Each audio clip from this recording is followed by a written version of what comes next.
Hello folks, this is Mr. O'Brien, and in this video I'm going to be talking about, we will be working our way through the Where Do We Go From Here speech delivered by Martin Luther King, August 16th, 1967, which unfortunately was not too long before his assassination. So I have the audio for this, so what I want to do is I want to read the head note with you guys. You'll mark it up. All right, and then I will play the audio of this, we'll listen to it, and we'll answer the questions as we get to it. All right, and after we answer the questions, there is a final head note, another coda, all right, about Dr. King. All right, so let's get back to the beginning of this, and it probably makes the most sense for you to follow along in your packet once I play the audio. So let's get to the annotation. Okay, so on January 7, 1966, Martin Luther King and the SCLC announced plans for the Chicago Freedom Movement, they called it, a campaign that marked the expansion of their civil rights activities from the South to northern cities. King believed that, quote, the moral force of SCLC's nonviolent movement philosophy was needed to help eradicate a vicious system which seeks to further colonize thousands of Negroes within a slum environment. All right, and King and his family moved to one such Chicago slum at the end of January so that he could be closer to the movement. So he moved to Chicago and lived in the slum conditions. So groundwork for the Chicago campaign began in the summer of '65. In July, Chicago civil rights groups invited King to lead a demonstration against segregation in education, housing, and employment. The Coordinating Council of Community Organizations, known as the CCCO, convened by Chicago activist Albert Raby, subsequently asked SCLC to join them in a major nonviolent campaign in Chicago geared specifically at achieving fair housing practices to combat the effects of redlining. King believed that turning SCLC's attention to the North made sense. Quote, in the South, King said, we always had segregationists to help make issues clear. All right, it's easy to see who the enemy was. This ghetto Negro has been invisible in the North so long and has become visible through violence, or the urban riots of the mid to later 60s. Indeed, after riots in Watts, Los Angeles in August '65, it seemed crucial to demonstrate how nonviolent methods could address the complex economic exploitation of African Americans in the North. It seemed to King to be crucial. So the CCCO had already organized mass nonviolent protests in the city and was eager to engage in further action. In addition to tapping into this ready-made movement, Chicago politics made the city a good choice for a northern campaign. Mayor Richard Daley, very corrupt, who was a machine politician, had a high degree of personal power and was in a position to directly mandate changes to a variety of racist practices. In addition to targeting racial discrimination in housing, SCLC launched what was called Operation Breadbasket, a project under the leadership of Jesse Jackson, aimed at abolishing racist hiring practices by companies working in African American neighborhoods. I've got to sneeze.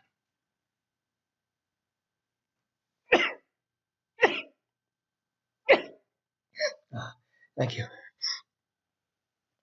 The campaigns had gained momentum through demonstrations and marches.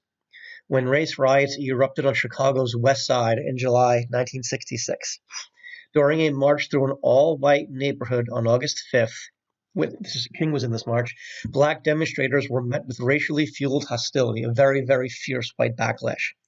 Bottles and bricks were thrown at them, and King was struck by a rock.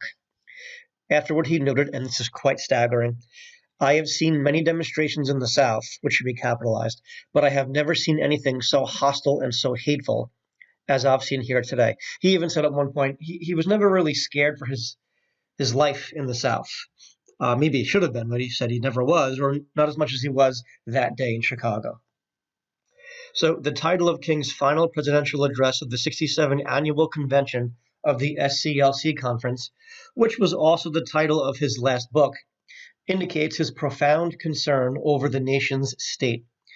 King presented here before his closest colleagues, his best thinking about how the SCLC should proceed in the present crisis, hence the name Where Do We Go From Here? This speech shows King in his late, most radical phase, his most like Malcolm X. Near its end, King answered his own query, where do we go from here, saying, the movement must address itself to the question of restructuring the whole of American society, which by definition is what radical means, going at the roots of a problem. This speech reflects King's considerable similarities with the nationalist Black Power movement.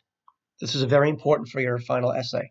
King endorsed such nationalistic themes as, and here we have it, African American cultural pride, building independent Black power through self-organization. They all sound like Black power ideas, don't they?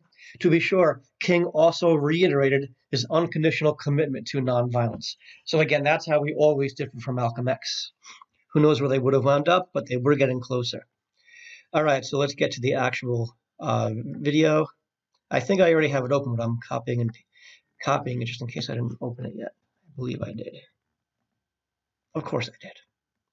All right, here we go.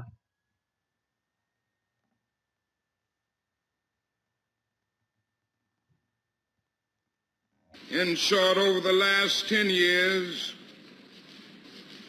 the Negro decided to straighten his back up, realizing that a man cannot ride your back unless it is bent.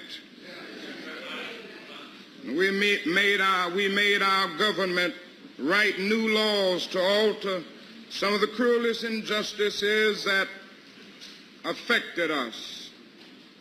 We made an indifferent and unconcerned nation rise from lethargy and subpoenaed its conscience to appear before the judgment seat of morality on the whole question of civil rights. And here we have it. We gained manhood in the nation that had always called us boy. All right, so both in words and in tone sounding more like Malcolm X. So the answer number one, what metaphor does King use to describe African Americans insisting on equality? Entering into manhood from boyhood. All right, great line. We gained manhood in the nation that had always called us boy. Let's get back to the speech. It would be hypocritical indeed if I allowed modesty to forbid my saying that SCLC stood at the forefront of all of the watershed movements that brought these monumental changes in the South. For this we can feel a legitimate pride. But in spite of a decade of significant progress, the problem is far from solved. The deep rumbling of discontent in our cities is indicative of the fact that the plant of freedom has grown only a bud and not yet a flower. Slow progress. With all the struggle and all the achievements. Question two. We must face the fact, however, that the Negro still lives in the basement. He is still at the bottom despite the few who have penetrated to slightly higher levels. Even where the door has been forced partially open, mobility for the Negro is still sharply restricted. There's often no bottom at which to start. And when there is, there's almost no room at the top. In consequence, Negroes are still impoverished aliens in an affluent society. They are too poor even to rise with the society, too impoverished by the ages to be able to ascend by using their own resources. The Negro did not do this himself. It was done to him. For more than half of his American history, he was enslaved. Yet he built the spanning bridges, the grand mansions, the studded docks, and stout factories of the South. His unpaid labor made cotton king, and established America as a significant nation in international commerce. Even after his release from chattel slavery, the nation grew over him, submerging him. It became the richest, most powerful society in the history of man, but it left the Negro far behind. All right, so what we're hearing here is the older, tired, very frustrated Dr. King. All right, the more radical Dr. King. So if you look at question 2, explain King's views on American poverty. All right, and that second, is it the second paragraph? I have it as green. Yeah, second paragraph. The quote, Negro still lives in the basement. He's still at the bottom. In this paragraph, he talks about a lack of upward mobility. There's no bottom at which to start, and there's no room at the top. Is when he says that. The African American is too poor to rise up. To King, capitalism is a system that rewards those who already have money. And he finishes by saying the Negro did not do this to himself. If you look 5 lines down towards the right there, the Negro did not do this to himself. It was done to him. All right. A very, for lack of a better phrase, Malcolm X-esque line. All right. So, next question. So we still have a long, long way to go before we reach the promised land of freedom. Yes, we have left the dusty soils of Egypt, and we have crossed the Red Sea that had for years been hardened by a long and piercing winter of massive resistance. But before we reach the majestic shores of the promised land, there will still be gigantic mountains of opposition ahead and prodigious hilltops of injustice. We still need some Paul Revere of conscience to alert every hamlet and every village of America that revolution is still at hand. Number 3. Yes, we need a chart. We need a compass. Indeed, we... All right, so question 3, the R word would be revolution. Again, Malcolm X-esque. Getting more at the radical problems that are facing society in King's view. We need some North Star to guide us into a future shrouded with impenetrable uncertainties. The purple paragraph, number 4. In order to answer the question, where do we go from here, which is our theme, we must first honestly recognize where we are now. When the Constitution was written, a strange formula to determine taxes and representation declared that the Negro was 60% of a person. 3/5 compromise. Today, another curious formula seems to declare he is 50% of a person. Of the good things in life, the Negro has approximately 1/2 those of whites. Of the bad things of life, he has twice those of whites. Thus, half of all Negroes live in substandard housing, and Negroes have half the income of whites.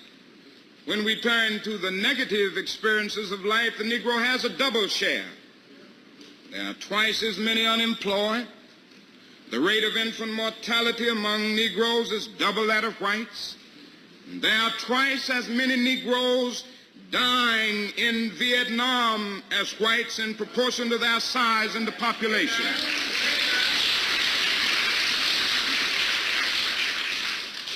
In other spheres, the figures are equally alarming. In elementary schools, Negroes lag 1 to 3 years behind whites, and their segregated schools receive substantially less money per student than the white schools. 1/20th as many Negroes as whites attend college.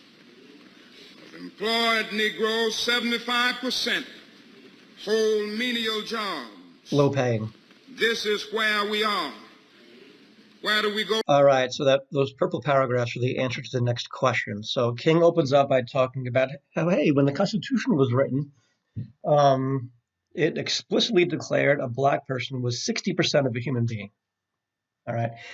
And he brings it to the current Day by saying it seems to be that now we're only half, all right, of all the good things in life, income, wealth, um, spending on schools, so on and so forth. We seem to have half of what white people have. Of all the bad things in life, infant mortality, low-paying jobs, unemployment, substandard housing, we seem to have double what white people have. And statistically speaking, more or less, he's correct. It isn't exact, but it's correct. Okay, sometimes it's worse. All right. So that's kind of what he's talking about here. All right. So for the next question, I have it all kind of little blue blocks there that kind of correspond to the answers. The question is, where do we go from here? What are the next steps he recommends? 5 things. All right. And I have them blocked off in blue there. I guess maybe we'll go over one at a time as he speaks about them. From here, first, we must massively assert our dignity and worth. We must stand up amid a system that still oppresses us and develop an unassailable and majestic sense of values. We must no longer be ashamed of being black. The job of arousing manhood within a people that have been taught for so many centuries that they are nobody is not easy. Even semantics have conspired to make that which is black seem ugly and degrading. Words. In Roget's thesaurus, there are some 120 synonyms for blackness, and at least 60 of them are offensive. Such words as blot, sut, grim, devil, and foul. There are some 134 synonyms for whiteness, and all are favorable, expressed in such words as purity, cleanliness, chastity, and innocence. A white lie is better than a black lie. The most degenerate member of a family is the black sheep.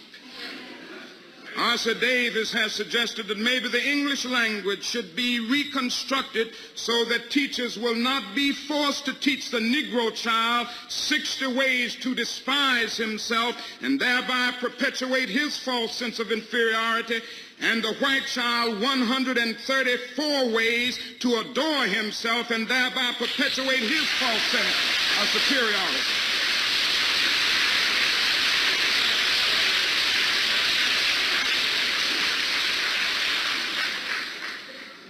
Tendency to ignore the Negro's contribution to American life and strip him of his personhood is as old as the earliest history books and as contemporary as the morning's newspaper. All right, so the first thing he thinks that they need to do is to massively assert their African-American dignity, black pride. Again, a very similar thing to what Malcolm X had been talking about for years. All right. So let's get to the next one. To offset this cultural homicide, the Negro must rise up with an affirmation of his own Olympian manhood. Any movement for the Negro's freedom that overlooks this necessity is only waiting to be buried. As long as the mind is enslaved, the body can never be free. Psychological freedom, a firm sense of self-esteem, is the most powerful weapon against the long night of physical slavery. No Lincolnian Emancipation Proclamation, no Johnsonian Civil Rights Bill can totally bring this kind of freedom. The Negro will only be free when he reaches down to the inner depths of his own being and signs with the pen and ink of assertive manhood his own Emancipation Proclamation. All right, so the second thing is kind of just building off of the first thing. So basically he's talking about African Americans becoming mentally or psychologically free.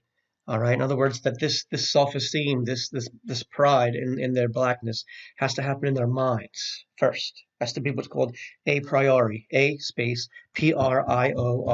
A priori. It's got to be priorly in their heads prior to it being acted out in real life. All right, so again, to free themselves from the mental shackles of inferiority. With a spirit straining toward true self-esteem, the Negro must boldly throw off the manacles of self-abnegation and say to himself and to the world, I am somebody. I am a person. I am a man with dignity and honor. I have a rich and noble history. However painful and exploited that history has been. Yes, I was a slave through my foreparents. And now I'm not ashamed of that. I'm ashamed of the people who were so sinful to make me a slave. Yes.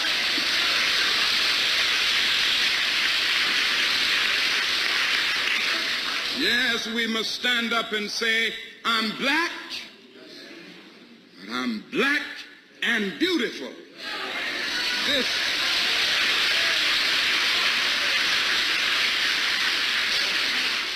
This self-affirmation is the black man's need made compelling by the white man's crimes against him.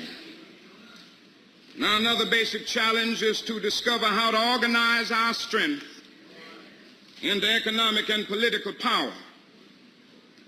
And no one can deny that the Negro is in dire need of this kind of legitimate power. Indeed, one of the great problems that the Negro confronts is his lack of power. From the old plantations of the South to the newer ghettos of the North, the Negro has been confined to a life of voicelessness. And all right, so what he's expressing here is something very similar to something that Malcolm X espoused, right? So he's basically arguing that African Americans should organize their strength, their collective strength, politically and economically. Very similar to the Black nationalist, like self-help aspect of their movement. All right, and very similar to the, remember the ballot or the bullet speech. All right, you're a voting bloc. All right, that's very significant. Use that. And powerlessness. Stripped of the right to make decisions concerning his life and destiny, he has been subject to the authoritarian and sometimes whimsical decisions of the white power structure. The plantation and the ghetto were created by those who had power both to confine those who had no power and to perpetuate their powerlessness. Good line. Now, the problem of transforming the ghetto, therefore, is a problem of power. Confrontation between the forces of power demanding change and the forces of power dedicated to the preserving of the status quo. And that's the tension of opposites again. Now, power properly understood is nothing but the ability to achieve purpose. It is the strength required to bring about social, political, and economic change. Walter Reuther defined power one day. He said, power is the ability of a labor union like UAW to make the most powerful corporation in the world, General Motors, say yes when it wants to say no. That's power.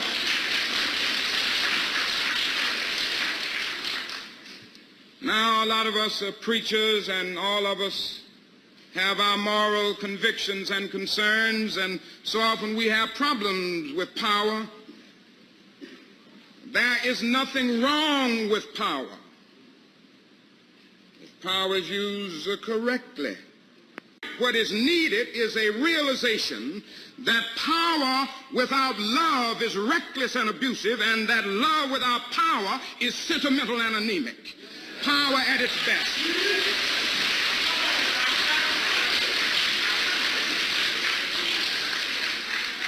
Power at its best is love, implementing the demands of justice, and justice at its best is love correcting everything that stands against love.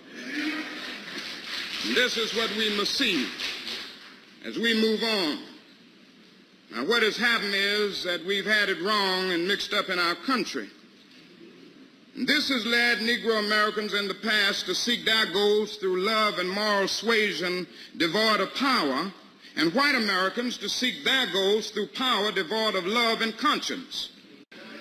We must develop progress, or rather the program. So that's a very good paragraph. I feel like I should have asked about that paragraph. And I can't stay on this long. That will drive the nation to a guaranteed annual income.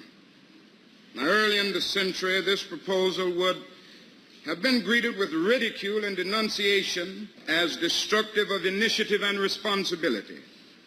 At that time, economic status was considered the measure of the individual's abilities and talents.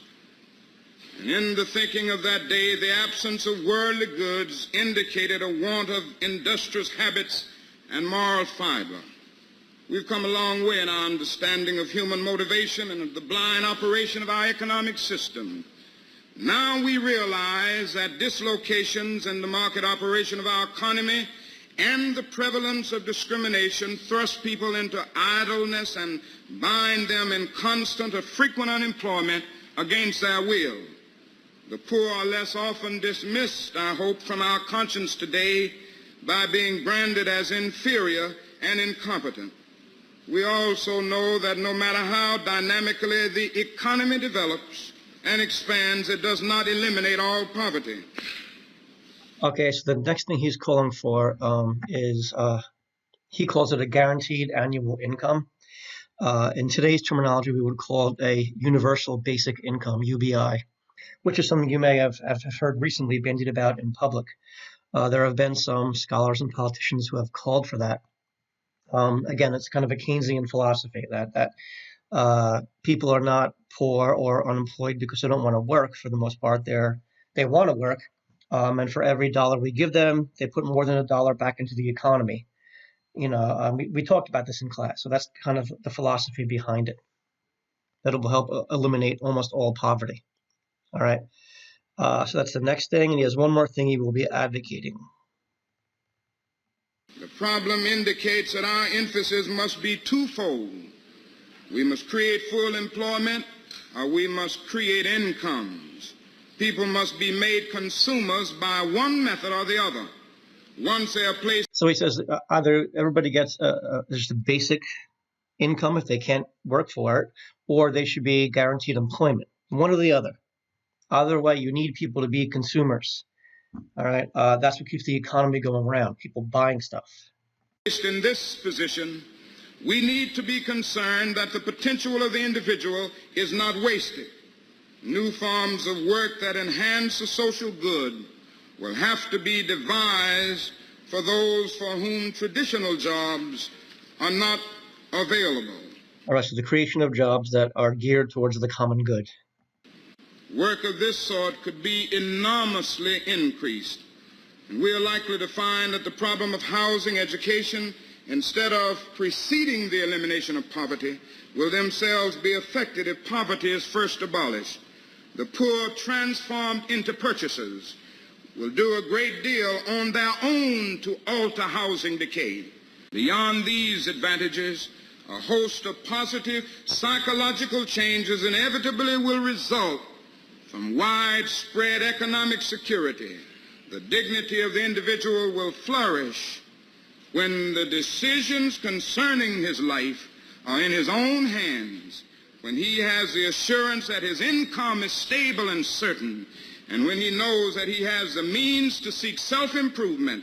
Personal conflicts between husband, wife, and children will diminish when the unjust measurement of human worth on a scale of dollars is eliminated. Now, all right, so next question. What, according to King, would be the result of an increased focus on full employment and a guaranteed income? Number one, if you look at these two purple paragraphs, in other words, people will become consumers. They will consume durable goods on the market, and they will also be better able to afford improved housing. All right, so on and so forth.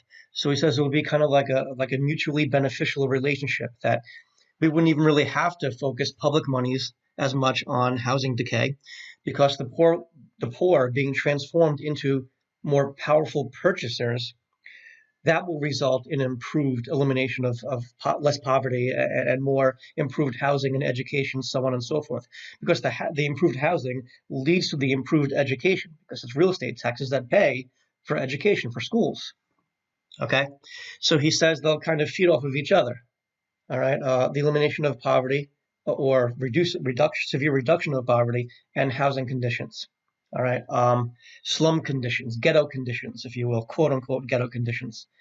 He goes on to say that there will also be psychological improvements from this. All right, economic security will come out of this. All right, and it will lead to people being more willing to seek self-improvement.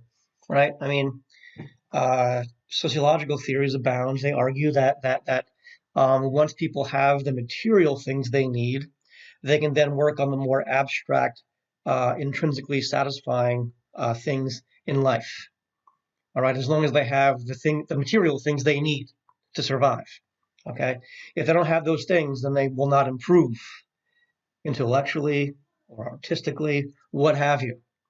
Okay, so there will be both an economic benefit and a psychological benefit from the programs, according to King, that he is advocating. And if you want to put a label on the politics that Dr. King is espousing, I'm not sure this label existed in 1960s when he was saying this, but in the 21st century, the phrase democratic socialist would be what you could use to describe what he is advocating here. And to give you an idea of who that would most closely align with in today's political climate, that might be people like Elizabeth Warren or Bernie Sanders, like that kind of political realm, right? So that's what I meant when I said Dr. King was, he's not a Marxist, not a communist, but he talked about himself having kind of democratic socialist leanings. Okay, let's get back to it. Our country can do this. John Kenneth Galbraith said that a guaranteed annual income could be done for about $20 billion a year. And I say to you today that if our nation can spend $35 billion a year to fight an unjust, evil war in Vietnam and $20 billion to put a man on the moon, it can spend billions of dollars to put God's children on their own 2 feet right here on earth. So the doctor, we gain manhood. I clicked the wrong spot. So to Dr. King, it was an issue of priorities, right? We're prioritizing the military and space travel over the well-being of the human beings living in our own country. All right, so we got to. This is the revolution of values he was talking about. Reprioritize where we spend our tax money. Now I've got to find where we were again.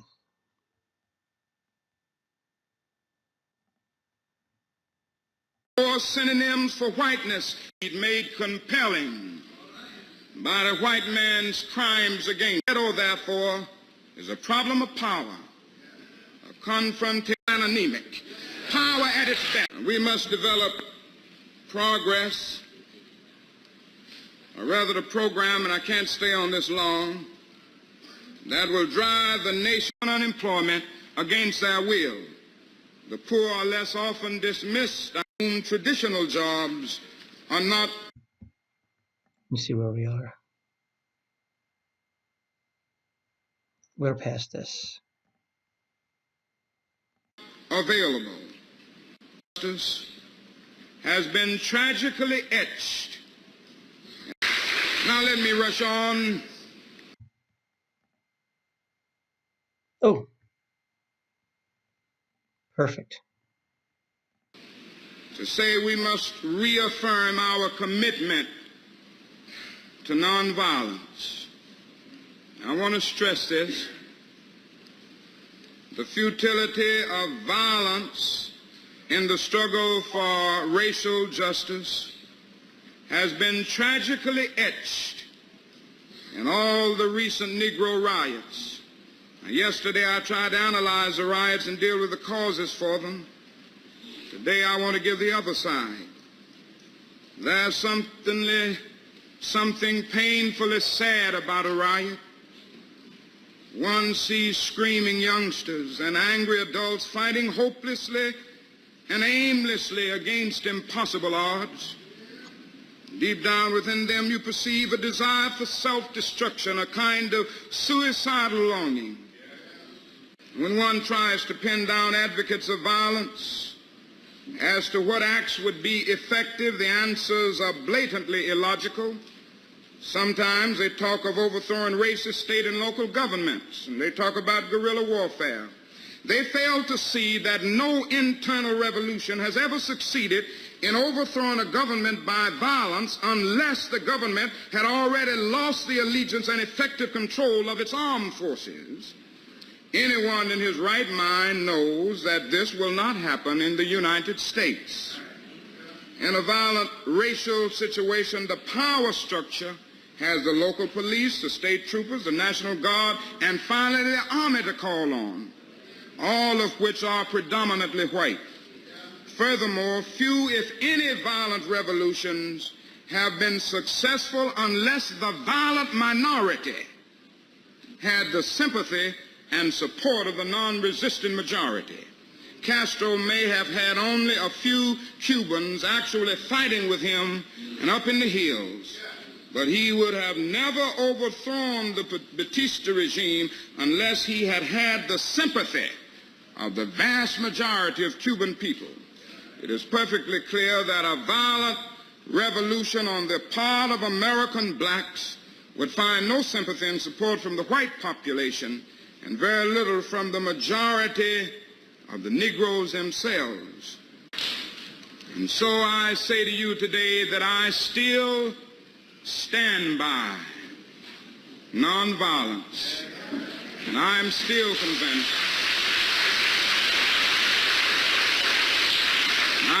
convinced that it is the most potent weapon available to the Negro in his struggle for justice in this country. And the other thing is I'm concerned about I'm concerned about justice. I'm concerned about brotherhood. I'm concerned about truth. And when one is concerned about that, he can never advocate violence. For through violence you may murder a murderer, but you can't murder murder. Through violence you may murder a liar, but you can't establish truth. Through violence you may murder a hater, but you can't murder hate through violence. Darkness cannot put out darkness. Only light can do that. Very good lines.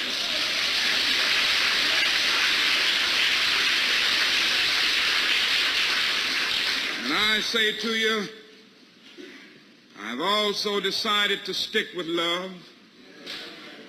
But I know that love is ultimately the only answer to mankind's problems. I want to say to you as I move to my conclusion, as we talk about where do we go from here. Next question. We must honestly face the fact that the movement must address itself to the question of restructuring the whole of American society. There are 40 million poor people here. And one day we must ask the question, why are there 40 million poor people in America? And when you begin to ask that question, you're raising a question about the economic system, about a broader distribution of wealth. When you ask that question, you begin to question the capitalistic economy.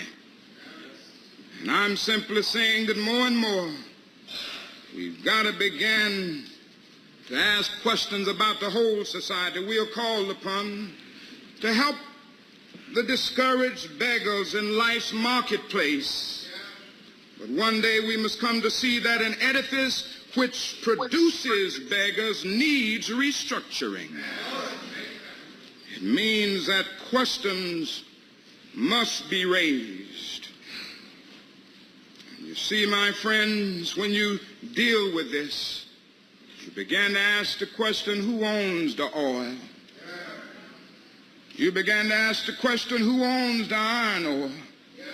You begin to ask the question, why is it that people have to pay water bills in a world that's 2/3 water? These are words that must be said. Now, don't think you have me in a bind today. I'm not talking about communism. What I'm talking about is far beyond communism. My inspiration didn't come from Karl Marx. My inspiration didn't come from Engels. My inspiration didn't come from Trotsky. My inspiration didn't come from Lenin. Yes, I read Communist Manifesto and Das Kapital a long time ago. And I saw that maybe Marx didn't follow Hegel enough. He took his dialectics, but he left out his idealism and his spiritualism, and he went over to a German philosopher by the name of Feuerbach and took his materialism and made it into a system that he called dialectical materialism. I have to reject that. All right. Dialectical materialism is the phrase Marx used to refer to the belief that, we talked about in class how everything's a tension of opposites, all right? And that tension of opposites is what makes change happen. And Marx argued the most important, most significant tension of opposites that causes the most amount of change throughout history is that the haves versus the have-nots, the bourgeois versus the proletariat, meaning the owners versus the workers. All right, that's dialectical materialism, the haves and the have-nots, material wealth, right? Dialectical means opposite, materialism means who has the wealth and who doesn't. So that's what he's talking about. Okay, so basically, to respond to the whole Marxist charge, King would say, I'm not a Marxist, I'm not a communist, all right? He would say he's kind of, again, synthesizing. He's taking the opposites, capitalism and communism, having them butt heads, and democratic socialism comes out in the end. To him, that's the synthesis, all right? Jettison the worst and take the best of both is what King is arguing here.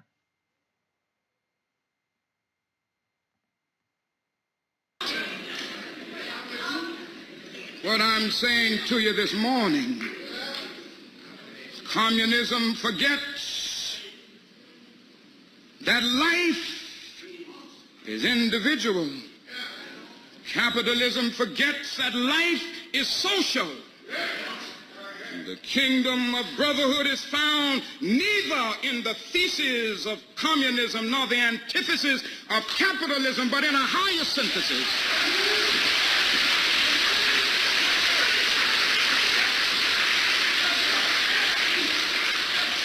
It's found in a higher synthesis that combines the truths of both.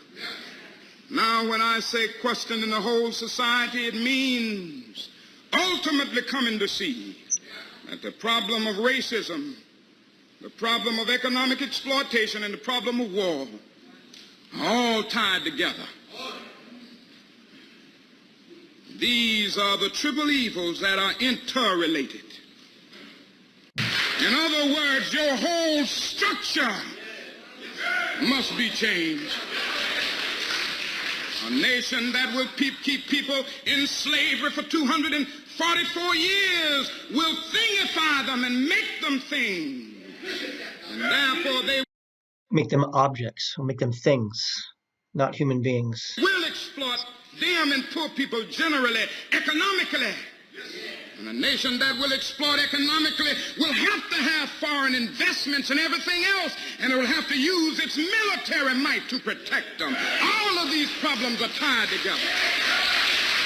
All right, so that's his explanation of how those three evil triplets are tied together. So again, what you're hearing is Dr. King sounding a lot more like Malcolm X, a lot more revolutionary.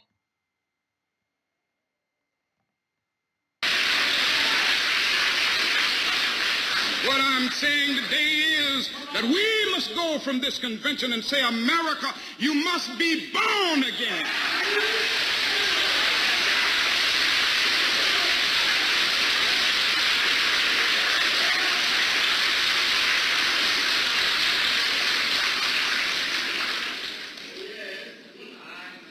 So I conclude by saying today that we have a task, and let us go out with a divine dissatisfaction. Let us be dissatisfied until America will no longer have a high blood pressure of creeds and an anemia of deeds. Next Let us question. be dissatisfied until the tragic walls that separate the outer city of wealth and comfort from the inner city of poverty and despair shall be crushed by the battering rams of the forces of justice. Always called. We were done with that video anyway. All right, so last question. What is he referring to with that last phrase we just listened to? Redlining. The answer is redlining for the last question. All right, and the rest of his riff here, let us be dissatisfied riff, are things he wants improved. Okay. All right, guys, so let's get to the last head note here about Dr. King. So King and Malcolm's late agreement on civil rights, their concern for the urban poor, their opposition to racism, capitalism, and imperialism were broadly parallel. And when I say King's opposition to capitalism, I'm talking about his opposition to kind of like unbridled, free market, hands-off capitalism. He wants a more democratically socialist capitalism. Indeed, and these are the ways in which they began to become alike in their latter stages of life. Indeed, by the time of the above speech, after having spent the previous 2 or 3 years voicing ever stronger criticisms of U.S. domestic policy and foreign policy, King's popularity declined sharply, and he was increasingly seen by whites as an unpatriotic rabble-rouser. So as his critique became more radical, his popularity dwindled. So as King's critique of American society grew unmistakably more radical and fiery, his tone also turned harsher and more pessimistic, which you heard. David Halberstam, who covered King in '67, wrote that by that year, King sounded, quote, like a nonviolent Malcolm X, close quote. Very good line to use in your paper. A widespread tendency to ignore or minimize the later, quote, moderate Malcolm, and, quote, militant Martin, remains a major reason for the common misrepresentation of them as total opposites. These are my words. Acknowledgement of the words, actions, and beliefs of the two leaders' later lives would complicate the collective white memory of King as the quote-unquote acceptable Negro and Malcolm as the quote-unquote angry black man. All right, and that's it.